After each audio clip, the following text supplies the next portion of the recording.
guys, how are you? I hope you're well. So today is my third tutor session for the month.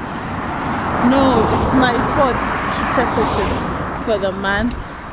The first one I did it on the first, and then today is the third. So yesterday I had 2 students, and yeah, it went well. One was face to face and one was online. So yeah, now I'm walking to the tutor session. The appointment was supposed to be at 9, but due to traffic and getting a little bit lost, because it's my first time to go to this client's house, so I just dropped off at the wrong area. The more reason why I need to get my stuff in place and be able to be traveling